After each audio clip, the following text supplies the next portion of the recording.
Hey guys, it is Ian Lives and welcome back to another YouTube video and welcome back to Hollow Binge. Today we're going to be reviewing another horror movie, this one being The Frighteners. This is a little horror comedy mystery hybrid from the 90s, 1996 I think to be precise.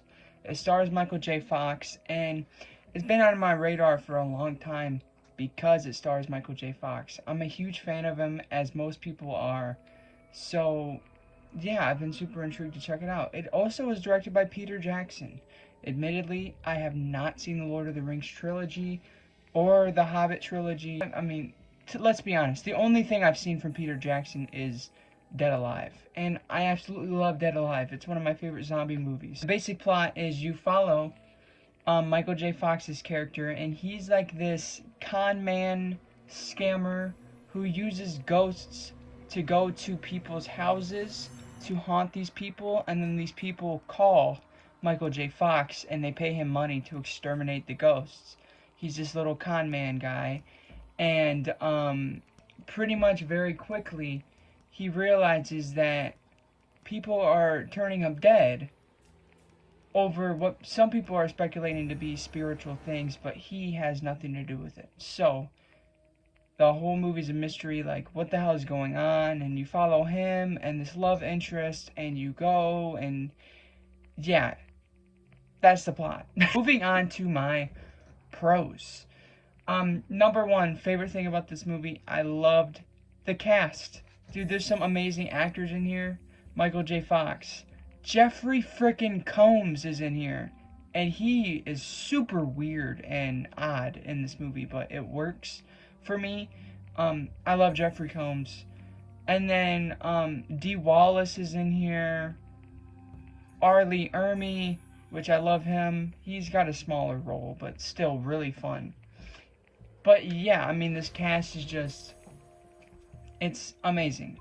A lot of horror figures in here. Really good stuff. And the acting was good too. Another thing I really loved was the lighthearted humor that this movie had. Now, it's only toward like the first half that this movie is really campy and goofy. Not to say that the later parts of the film aren't campy and goofy, because there's definitely moments, but it lays fully on camp and B-movie and funny toward like the first half. A lot of good jokes in here. I was laughing a lot. There's a scene where Elvis thing floating around and a guy goes, "I knew he was alive." I mean, there's just like funny little quick jokes like that throughout the whole beginning of the movie. And there's also these two ghost characters that are super campy and funny. So yeah, I loved the humor in this movie. I loved the campiness that this movie brought. Very quirky, and it felt like a movie straight out of the 80s, but in a 90s climate. Another thing I really loved, and I just touched on this a little bit, the first half of this movie is phenomenal. I was loving my time with it. I loved every second of it, and I thought for sure that I was like, this is going to be a new favorite of mine. I'm going to rewatch this every Halloween season. This is going to be incredible. I'm loving this movie so far. So many good jokes. I love the concept of the movie. I love the simple story. I love the characters. I love the development. I love everything that's happening. The second half kind of fumbles. It kind of drops for me. It kind of got boring in spots. I hate to use that word, but it did. It again kind of dries some of the campiness that was like my favorite thing about the movie. I don't want to say it goes serious, but it kind of loses its charm toward the second half. It's hard to explain. When stuff starts getting revealed and explained, it's like, can we spend less time focusing on the plot and the reveals and the twists that are super predictable and you already knew that was all gonna happen? I mean, I was surprised that they even made it a reveal. I thought it was just obvious and common sense. I thought they just established that already in the plot, but then they make it a twist. And I feel like if they focus more on its tone toward the second half, I would have loved it. It also drags. This movie drags quite a bit. It's a little over 2 hours. which isn't super long, but this movie could have easily been like an hour 30, hour 20. Like, there's not too much to make to drag it to 2 hours long. That final battle, I guess is what you could call it, goes for a long time. And I was like this is kind of dragging.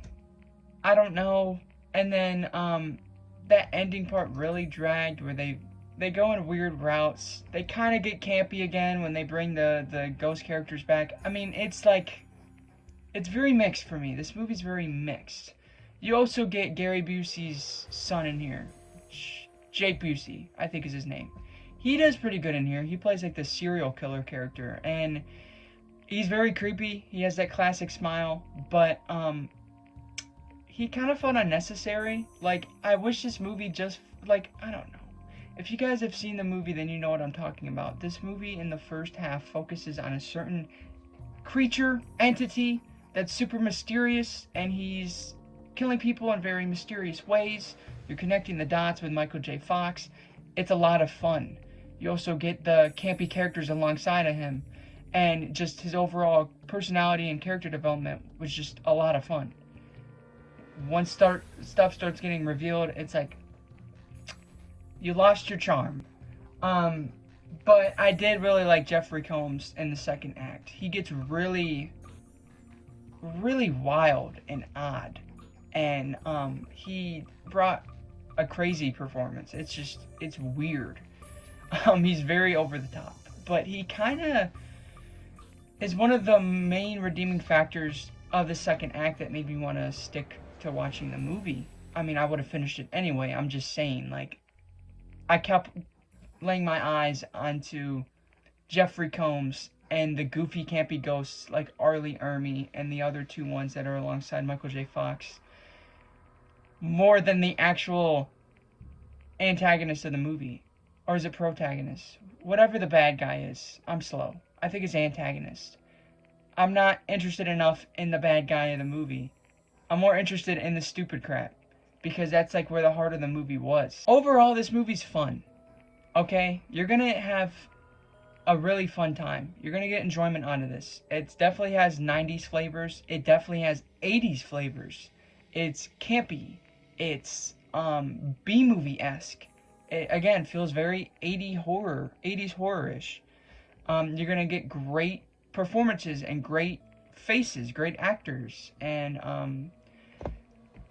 obviously Peter Jackson's behind the camera, so this did kind of have styles of Dead Alive, for sure. So you're gonna get some sort of enjoyments, some sort of good spots. I think I'm gonna give The Frighteners a 3.5 out of 5.